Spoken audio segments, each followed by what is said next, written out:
دفعہ ایئرپورٹ پہ خاتون نے پوچھا کہ بھئی ہمارے شوہر جو ہیں وہ ایک سال کے لیے ملک سے باہر رہتے ہیں، تو ہمارے لیے یہ تو نیچرل ہے نا، وہ کہتے ہیں ہمیں پھر برائی کے خیالات آنا شروع ہوتے ہیں. تو انہوں نے کچھ سوال پوچھے، وہ حیا کے خلاف ہیں، میں اس کو نہیں یہاں ڈسکس کر سکتا.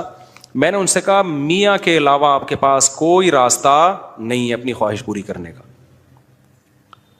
تو وہ کہنے لگے پھر ہم کیا کریں، میاں بھی مجبور ہے. وہ کہہ رہے میں کیسے، اور اپنے ساتھ رکھ نہیں سکتا میاں، کیونکہ جو ہے وہ اس کے پاس اتنی تنخواہ نہیں ہے کہ بیوی کو رکھ سکے. تو چند کیس ایسے ہوتے ہیں. اصولی طور پر تو میاں کو چاہیے اللہ پہ توکل کرے، غریب بھی ہے نا اپنے ساتھ اپنی بیوی کو رکھے. کوئی بات نہیں، میاں بیوی دونوں روکھی سوکھی مل کے کھا لیں گے، کم پہ گزارا کر لیں گے. جو بیویوں کو چھوڑ کے ایک سال دو سال کے لیے باہر جاتے ہیں، یہ شریعت میں بالکل پسندیدہ نہیں ہے. اللہ نے بیوی کو صاحبہ کہا ہے، ساتھ رہنے والی. ساتھ رہنے والی. مجھے وزیر آباد میں 1 مہینہ رہنا تھا، یہ بات ہوگی 2006 یا 7 کی. انہوں نے کہا کہ 1 مہینہ آپ نے یہاں اسٹے کرنا ہے. بیانات کے سلسلے میں نا مسجد 1 مہینے کے لیے میرے حوالے کی تھی. تو میں نے کہا بھائی میں تو بیگم کے بغیر 1 مہینہ نہیں رہ سکتا، بچے بھی تھے میرے.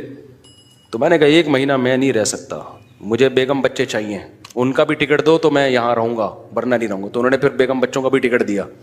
گھر والوں کے ساتھ رہ لیتے ہیں آدمی تمیز سے، ورنہ بیگم کے بغیر ہمارے لیے تو بڑا مشکل ہے اتنا لمبا عرصہ رہنا.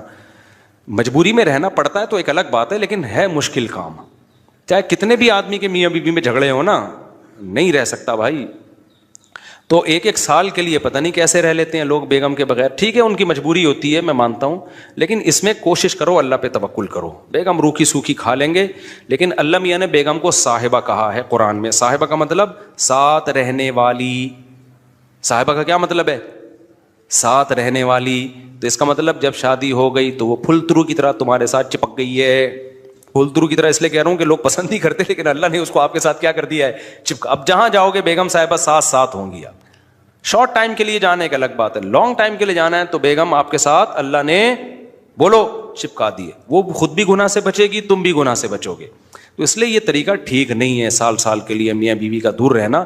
اور پھر خواتین بھی پریشان ہوتی ہیں.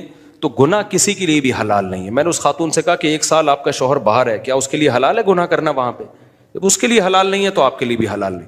تو اللہ میاں نے صرف یہی رکھا ہے کہ ایک دوسرے کی خواہش پوری کر سکتے ہیں میاں بیوی، اس کے علاوہ ان کے پاس کوئی آپشن نہیں ہے.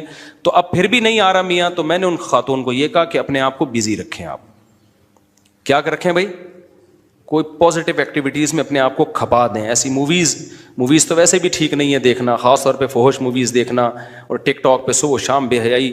تو جب یہ انسان کی عادت ہے، جب وہ اپنے آپ کو کسی پازیٹیو کام میں لگا دیتا ہے نا، تو چند دن پھر یہ جھٹکے لگیں گے، اس کے بعد انسان نارمل. کئی لوگ ہیں جو 1 سال گھر سے باہر رہتے ہیں مجبوری میں، بیویاں بھی رہتی ہیں، وہ گناہ نہیں کرتے.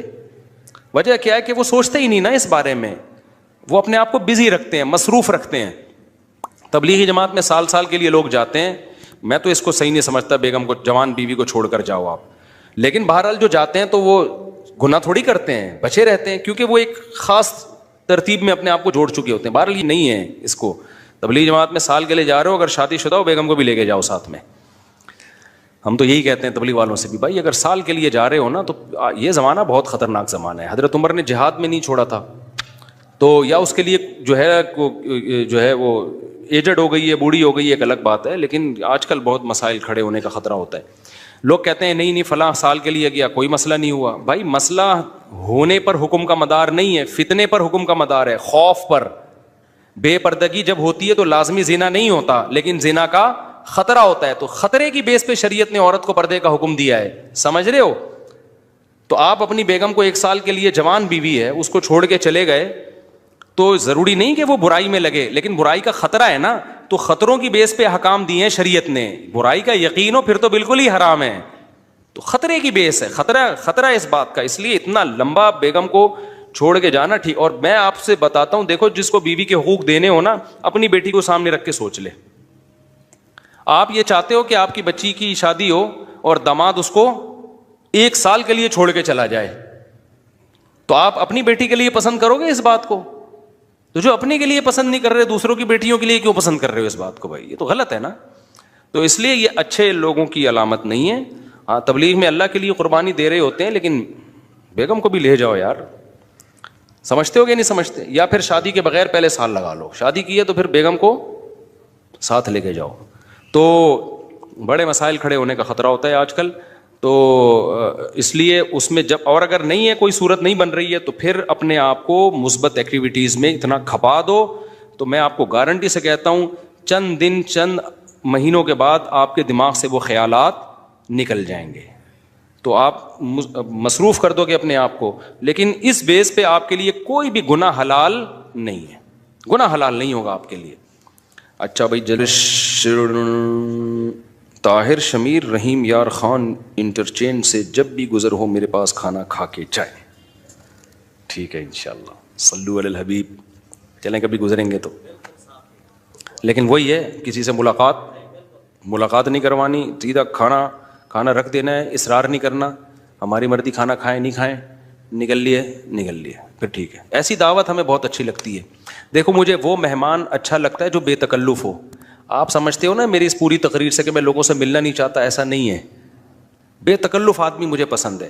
میرے پاس 3 دن بھی لوگ ٹھہر کے جاتے ہیں جو میرے رشتہ دار نہیں ہیں, لیکن یہ وہ لوگ ہیں.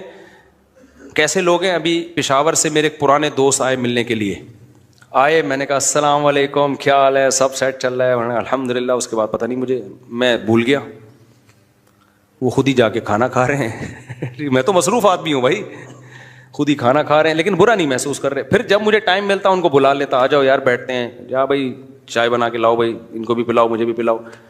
پھر کھانے کے ٹائم پہ مجھے یاد آیا ارے وہ آئے ہوئے ہیں, میں نے کہا آپ بھی آ جاؤ کھانا کھا لو. انہوں نے کھانا کھا لیا, صحیح ہے نا.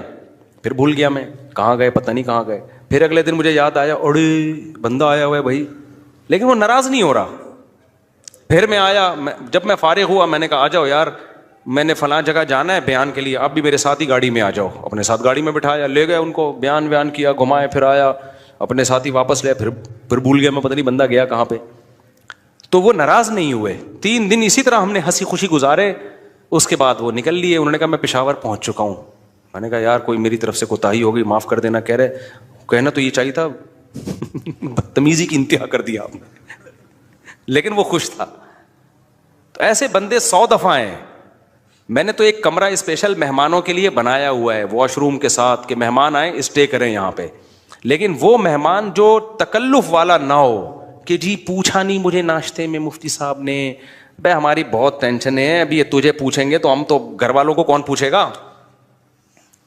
ہاں کوئی بہت میرے ٹیچر آ جائے نا, استاذ آ جائے, معزز مہمان, کوئی بہت ہی اپر لیول کا میرے ٹیچر آ جائے, میرا چاچو آ جائے, وہ چاچو تو میرے بیچارے انتقال ہو گیا, میرے ماموں آ جائیں, تو ان کے ساتھ یہ سلوک نہیں ہوگا.